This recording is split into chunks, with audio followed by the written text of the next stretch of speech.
Hola a todos, bienvenidos a un nuevo video de nuestro canal. Si eres nuevo por estos lares, te animo a que te suscribas y actives las notificaciones para que estés al tanto de nuestros próximos videos. El video de hoy trata de un personaje poco conocido de la historia y quizás olvidado intencionalmente por su comportamiento a través de su trayectoria vital. Y se trata del ciudadano escocés Gregor MacGregor, el príncipe de Poyais. Y sin más, comenzamos. No se vaya. Gregor MacGregor nació en Edimburgo, Escocia, el 24 de diciembre de 1786. Se sabe poco de su juventud.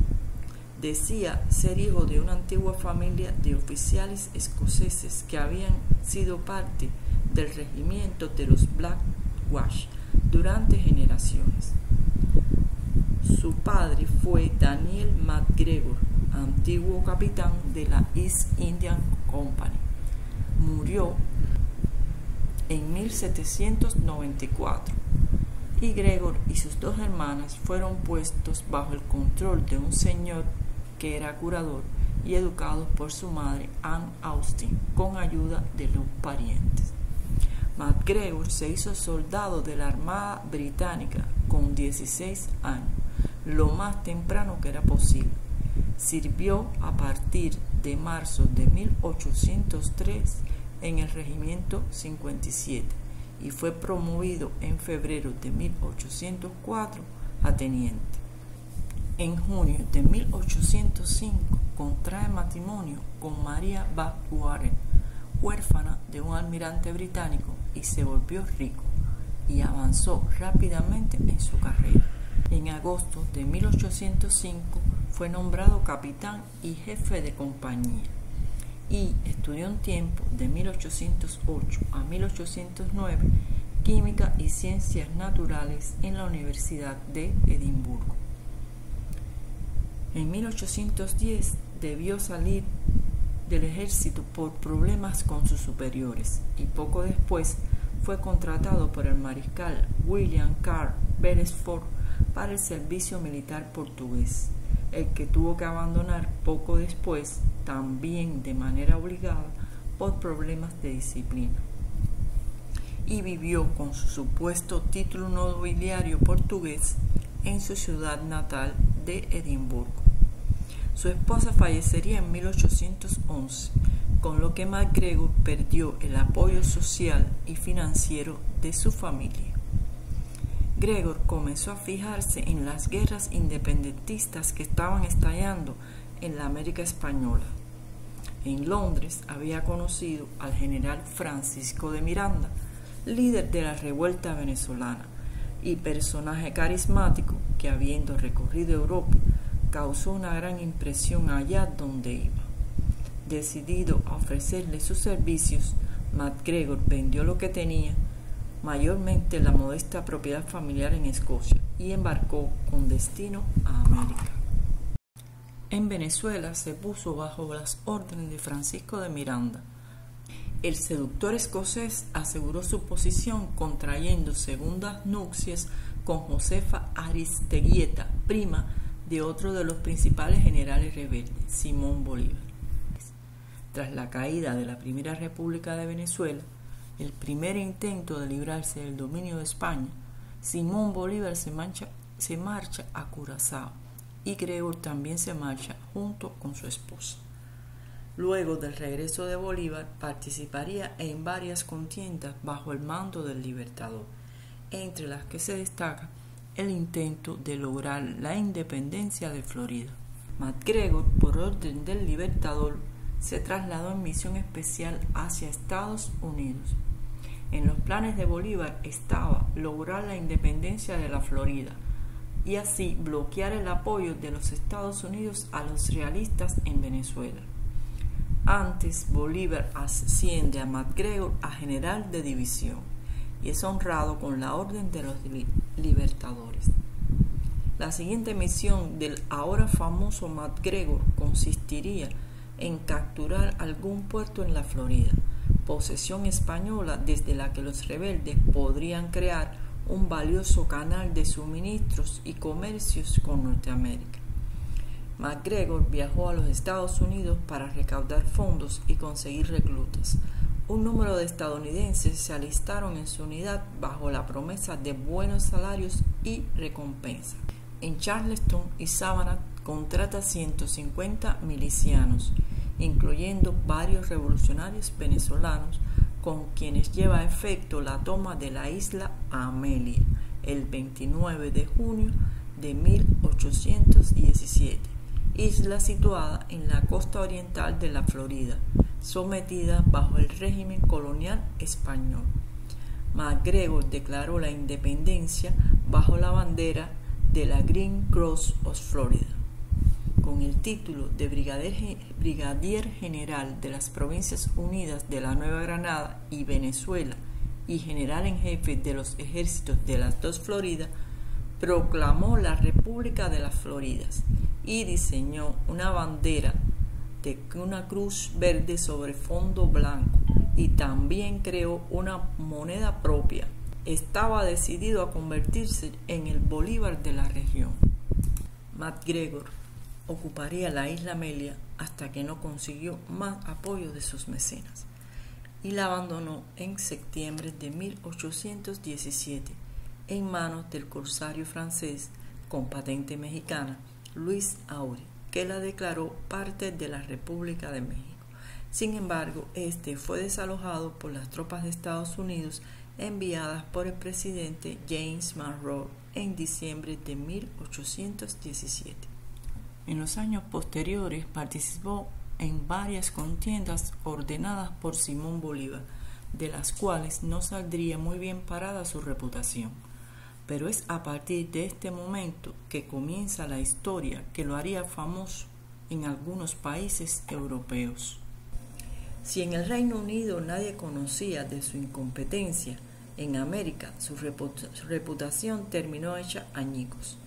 En Jamaica había una orden de captura contra él por piratería, y el propio Bolívar, a quien ya habían llegado los informes sobre la cobardía y la desobediencia de MacGregor, lo tildó de traidor y ordenó que, de retornar a Venezuela, se le ahorcase sin juicio previo. Las guerras de independencia habían terminado para el escocés, pero no así sus sueños de convertirse en el reyezuelo de algún territorio. Proscrito por Bolívar, MacGregor huyó a Centroamérica y se estableció en la costa de los Mosquitos, así llamada como referencia a la población local, los Misquitos Sambu o Misquitos Sambo, a quienes los españoles habían denominado así, Mosquitos Zambos. Los misquitos eran mestizos descendientes de una mezcla de indígenas y esclavos africanos. Su líder era el rey George Frederick August I, que solo era rey a nivel simbólico, pues el supuesto rey de los misquitos pertenecía al Imperio Británico. Aunque el rey gobernaba, en la práctica muchos de los asuntos estaban en manos de funcionarios y administradores que actuaban en nombre de la corona inglesa.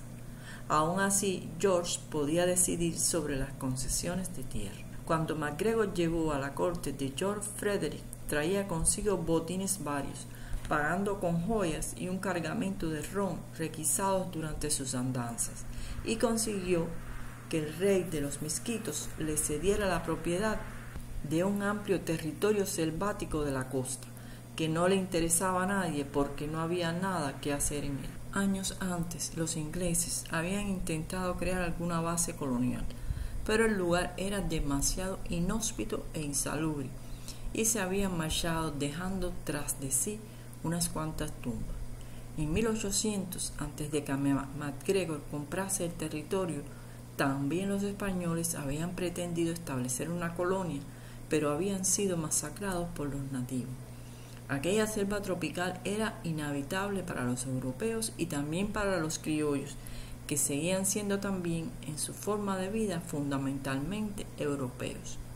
MacGregor, sin embargo, imaginó un país rico y avanzado, y decidió bautizar el territorio como Poyais, por el nombre de una tribu nativa, los Payas, y volvió a Gran Bretaña para presumir de su nueva posesión.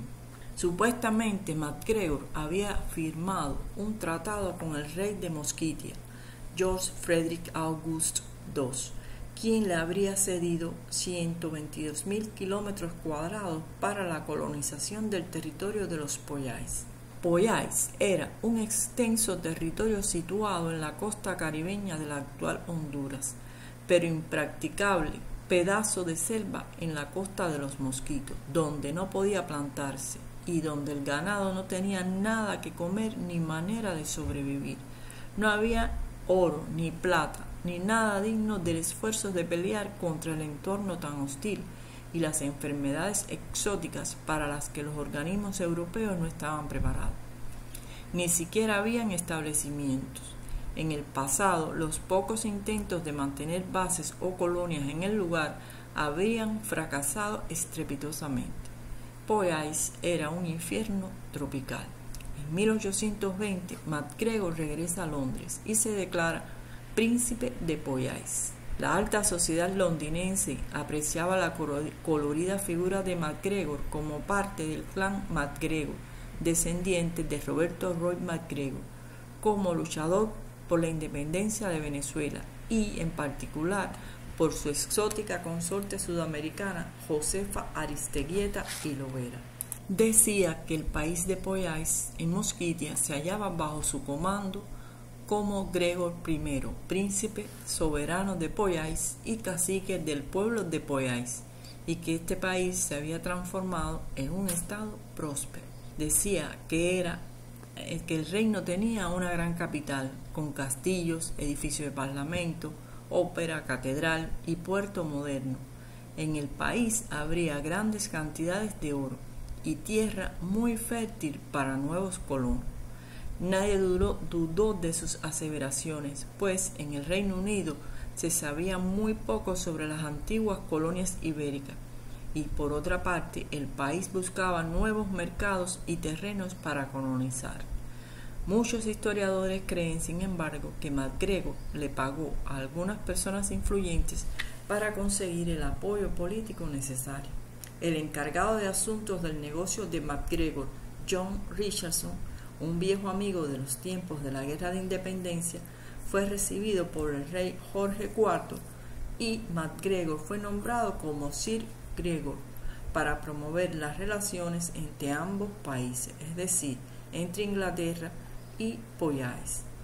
Gregor desarrolló una amplia propaganda para recaudar fondos para desarrollar Poyais, que comprendió desde un cuadro de la supuesta capital de Poyais, manual, folletos turísticos, y también creó una oficina de inmigración que le vendía pedazos de terreno a 4 chelines a potenciales inmigrantes a Poyais.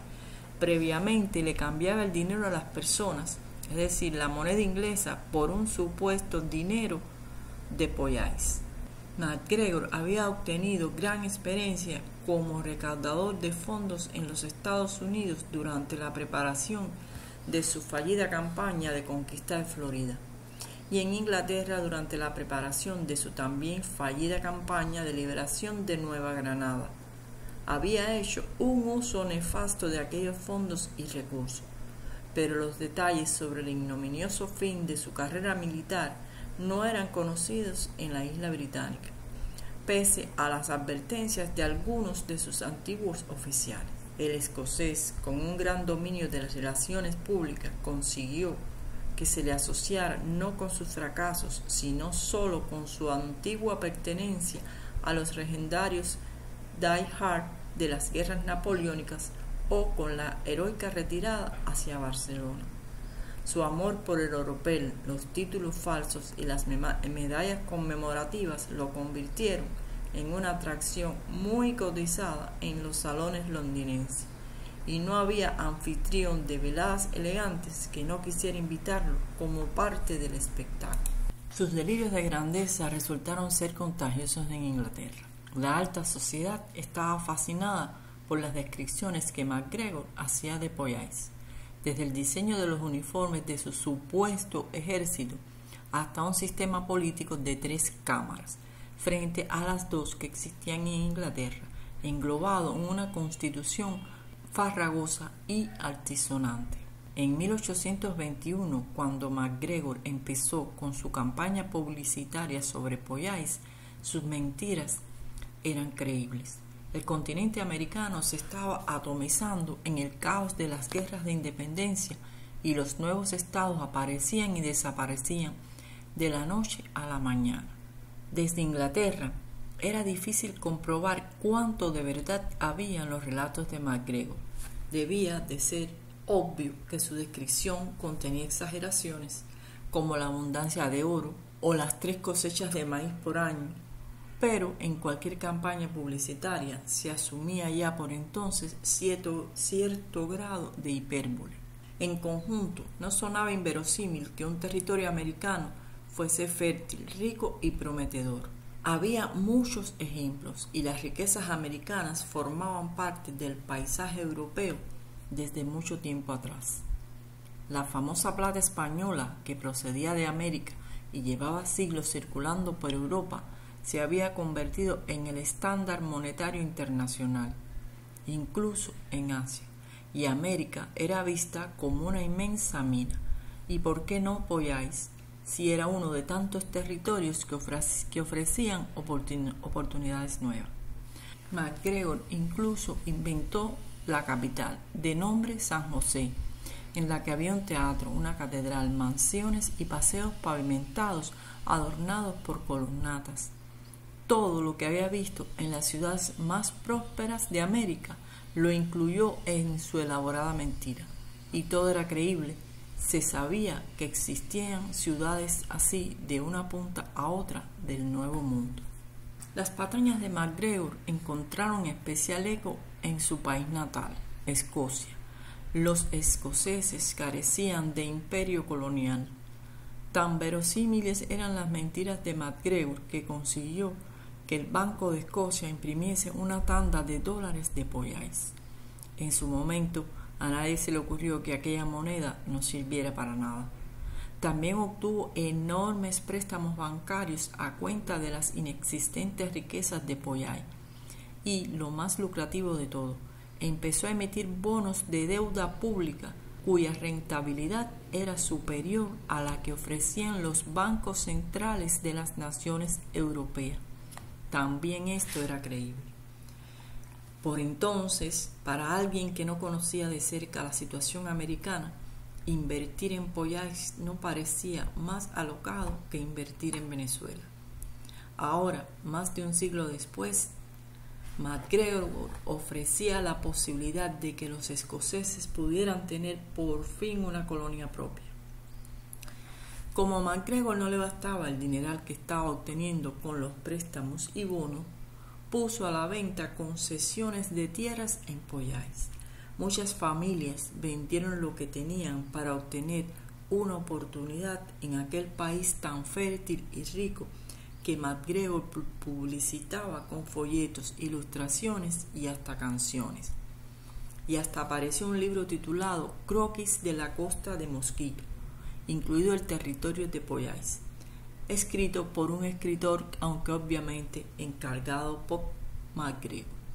La carencia de escrúpulos de MacGregor a la hora de engañar a los futuros colonos era tal que hablaba de Pollais como de una tierra saludable y muy indicada para la constitución física de los europeos, tanto que sus balnearios estaban repletos de colonos procedentes de otros rincones del Caribe que acudían a Pollais a descansar y reponerse de los males tropicales. A fines de 1822, el primer barco con colonos llegó a Pollais, en concreto a un supuesto puerto establecido en la desembocadura del río Negro. Atónitos, varios centenares de hombres, mujeres y niños desembarcaron en una costa que complace a los ojos, pero en la que no había ni rastro de puerto. No había colonos, ni casas, ni muelles, ni tierras cultivables. No había nada. Todo era jungla. Se establecieron como pudieron en las playas y enviaron algunas expediciones para encontrar civilización, ante la posibilidad de que hubiesen desembarcado en el sitio equivocado. Solo encontraron los cimientos de un antiguo edificio reducido a escombros y un improvisado cementerio. Empezó a cundir el pánico. El líder de la expedición, un coronel llamado Hall, zarpó para intentar localizar a las autoridades de la inexistente ciudad de San José y avisarles de que los nuevos colonos habían llegado. En la primavera de 1823 llegó el segundo contingente de ilusionados escoceses que se unieron al campamento con la misma sensación de perplejidad y angustia. Poco después, Hall regresó con las nuevas de que no había ni rastro de la capital ni de otro tipo de civilización. Habiendo comprobado que las autoridades británicas no habían efectuado ningún movimiento para rescatarlos, Hall partió de nuevo para contactar con George Frederick August I, el rey de los misquitos. Las circunstancias de los colonos eran malas, pero habían sobrevivido los primeros meses gracias a sus reservas de provisiones y medicinas, además de por la presencia de algunos doctores en el grupo. Sin embargo, con la estación de las lluvias, empezaron a llegar los más peligrosos habitantes de la región, los mosquitos. Además de soportar un clima terrible con fuertes vientos y constantes tormentas, los infortunados colonos empezaron a enfermar debido a las picaduras. La malaria y la fiebre amarilla se extendieron entre ellos con rapidez. Los médicos no podían hacer nada frente a estos males tropicales. El campamento se transformó en un escenario de pesadilla, repleto de sufrimiento y agonía. Uno de los colonos incluso se suicidó con la pistola que había llevado consigo. Días después, quiso la casualidad que los colonos fuesen encontrados por un buque en el que viajaba Marshall Bennett, un rico comerciante que ejercía como magistrado jefe, un alto cargo colonial semejante al de gobernador en Belice. Incrédulo, Bennett contempló el dantesco espectáculo del campamento y escuchó los terribles relatos de los colonos. Habían muerto 10 personas, incluidos 3 niños. Este les respondió que no existía el tal país de Poyais, ni la ciudad de San José, que el lugar era un pedazo de jungla inhabitable. Hall reapareció 3 días después, acompañado por el rey de los misquitos, que había escuchado con estupor la noticia de que una colonia se estaba organizando en aquel mortífero litoral y había querido verlo con sus propios ojos. George Frederick les dijo a los colonos que jamás había concedido título alguno a MacGregor y que por tanto las concesiones vendidas por el escocés eran inválidas. Anunció que en vista del engaño había decidido expropiar las tierras que había vendido a MacGregor. Los colonos fueron embarcados con rumbo a Belice, excepto medio centenar de ellos tan enfermos que no estaban en condiciones de viajar, y fueron abandonados a la muerte en aquella playa. Al desembarcar en Belice, varios de los supervivientes tuvieron que ser llevados en brazos porque no podían ni caminar, y muchos murieron allí. Un oficial local, horrorizado, hizo zarpar un buque con destino a las Islas Británicas para comunicar a los futuros colonos que lo de viajar a Río Negro era una locura. 7 buques más habían zarpado ya con rumbo a Poyais. Uno de ellos llegó a Río Negro para encontrar un campamento abandonado y repleto de cadáveres. Al verlo, el capitán decidió tomar rumbo a Belice, donde desembarcaron los viajeros a la espera de decidir qué hacer. En las Islas Británicas, la Armada tuvo que organizar una búsqueda de emergencia para intentar localizar a los 5 barcos que todavía navegaban con rumbo a Río Negro.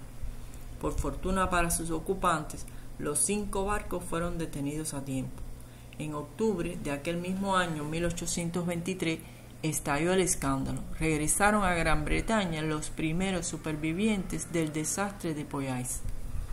El relato que hicieron conmocionó a la nación. MacGregor tuvo que huir a Francia, estableciéndose en París, mientras la prensa inglesa describía los detalles más sórdidos de su descomunal estafa. Aún así, algunos de los colonos supervivientes pensaban todavía que MacGregor era inocente y que habían sido sus ayudantes quienes habían perpetrado el engaño.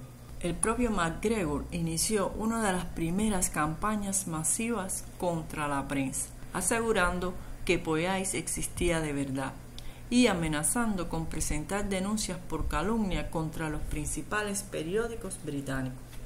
El 8 de julio de 1824, la nueva República de Colombia declaró por decreto que no existía tal estado, pero la influencia de MacGregor aún era suficientemente grande para evitar un escándalo público. Al contrario, logró vender más acciones entre 1825 y 1826.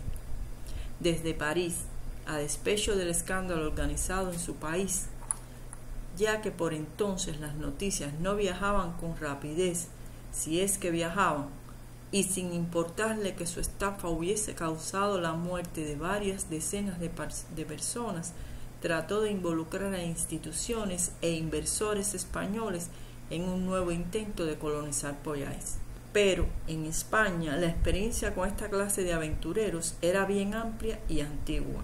Había en general un mayor conocimiento acerca de cómo podían funcionar las cosas en el Caribe, y como era de esperar, nadie respondió a los ofrecimientos del escocés. Sin embargo, en Francia tuvo más éxito. Consiguió liar a una empresa cuya principal aspiración era la de establecer bases comerciales en América, en el proyecto de fundar una nueva colonia. Para no constar como administrador de la colonia, algo que le convertiría en el responsable de cualquier previsible desastre, vendió a esta empresa un terreno de 2.000 kilómetros cuadrados en el que establecer su puesto comercial. Así podía decir que se había limitado a vender el terreno y que el uso que después se hiciera no era asunto suyo. Por lo demás, inició una campaña publicitaria similar a la que también había funcionado en su país, incluyendo la publicación de una nueva constitución de Poyais, tan rebuscada y pomposa como a él le gustaba. Esta vez, sin embargo, no emitió falsos bonos de deuda pública, quizás porque en los mercados financieros ya debía de ser conocida la estafa anterior. Pero el público de a pie desconocía el asunto de Inglaterra, y casi un centenar de franceses habían caído ya en la trampa de soñar con una vida mejor en el fabuloso país de Poyais, y habían comprado licencias de ocupación de tierra. Las autoridades francesas empezaron a olerse que algo no iba bien. A los funcionarios que expedían los pasaportes les extrañó la repentina oleada de peticiones de documentos o sellos con destino a un país llamado Poyais, de cuya existencia no tenían constancia, y elevaron sus sospechas a sus superiores. El gobierno francés contactó con la empresa mencionada y ordenó que un barco que estaba ya a punto de partir para llevar a decenas de colonos a Poyais permaneciese en puerto. Poco después, el secretario personal de MacGregor y uno de sus socios fueron detenidos en París. El propio MacGregor se tuvo que ocultar en la campiña durante 3 meses, pero al final fue encontrado y detenido también. A la espera de la detención de otro de sus cómplices, para poder juzgar a todos los acusados en conjunto, MacGregor pasó varios meses en prisión preventiva, pero no dejó de hacer ruido desde su celda. Primero intentó convencer al juez de que como cacique de Poyais que era, gozaba de inmunidad diplomática. Cuando esto no funcionó, escribió un apasionado manifiesto en el que aseguraba que la prisión preventiva bajo cargos de los que el acusado no tiene noticia contravenía a los derechos humanos. Cuando tampoco esto hizo efecto, se revistió con sus antiguas escarapelas revolucionarias y aseguró que su encarcelamiento era parte de una conspiración española para impedir que Pollain se convirtiese en protectorado francés. Esto lo decía el mismo hombre que solo unos meses antes le había ofrecido Pollain a la corona española. Una vez celebrado el juicio, los 3 jueces del tribunal decretaron la absolución de MacGregor. Esta sorprendente decisión se debió a la ausencia del cuarto acusado, a quien los abogados defensores cargaron con todas las culpas para eximir a sus propios clientes. Además, este empleado, Lejuby, se había llevado consigo o había destruido varios documentos clave para el caso. La fiscalía, a pesar de que MacGregor ya había organizado una estafa semejante en el Reino Unido, no encontró pruebas de que no hubiese sido engañado por Lejuby. Pocos días después de su absolución, sin embargo, llegó la noticia de que las autoridades francesas habían conseguido la extradición de Lejuby desde Holanda, posibilitando la repetición del juicio. MacGregor fue condenado a 13 meses por falsificación, aunque de manera igualmente inexplicable se libró de todos los demás cargos. Se marchó con su familia a Inglaterra, donde fue detenido a poco de poner pie en tierra, pero salió de entre rejas tan rápidamente como había entrado. No se sabe por qué se le detuvo, ya que no hubo lista de cargos de por medio, y es posible que la detención se produjese de manera automática por algún tipo de deuda elevada que MacGregor mantenía con alguien, y que se lo liberase porque al poco tiempo de ser detenido hizo frente a esa deuda en metálico. En cualquier caso, el asunto de Pollain ya no estaba en la actualidad en las islas. Envalentonado, MacGregor comenzó a emitir nuevos bonos de deuda, pero no conseguía venderlos porque los siempre molestos periódicos se empeñaban en recordar la estafa anterior. El escocés también trató de vender nuevas concesiones de tierra, pero tuvo que dejarlo cuando el nuevo rey de los misquitos, Robert Charles Frederick, puso a la venta las suyas, que éstas sí eran por completo legales. MacGregor volvió a Escocia, y dado que no sabía hacer otra cosa, y el ejército británico le estaba vedado, durante los siguientes 13 años continuó intentando vender bonos y concesiones, aunque con un éxito cada vez menor. En 1836 redactó la última de las constituciones de Pollain, cuyo territorio estaba ya reducido a una minúscula república que solo ocupaba el imaginario puerto de Río Negro y en la que no existía ya la ciudad de San José. En aquella constitución se proclamaba ya no cacique, sino presidente. Cuando su esposa Josefa falleció el 4 de mayo de 1838, MacGregor embarcó hacia Venezuela, cosa que pudo hacer porque Simón Bolívar, que lo detestaba, había muerto 8 años atrás. Sin Bolívar de por medio, la orden de ajusticiar a MacGregor había sido olvidada. Solicitó la ciudadanía venezolana y la restitución de su rango de general en el ejército. El expresidente José Antonio Páez y el ministro de Defensa Rafael Urdaneta, ambos veteranos de la Guerra de Independencia, apoyaron su causa, sin duda alguna porque no habían tenido que estar bajo su mando. MacGregor falleció el 4 de diciembre de 1845. Su funeral, celebrado con todos los honores en la Catedral de Caracas, fue propio de un héroe y un hombre de Estado. Escoltando su ataúd desfilaron el presidente de Venezuela, Carlos Soublette, su cuerpo ministerial y el alto mando del ejército. Y hemos llegado al final de la historia del príncipe de Pollain. Y también llegamos al final de nuestro video. Nos veremos en próximos videos. No olviden suscribirse y regalarme un like. Chao, hasta la próxima.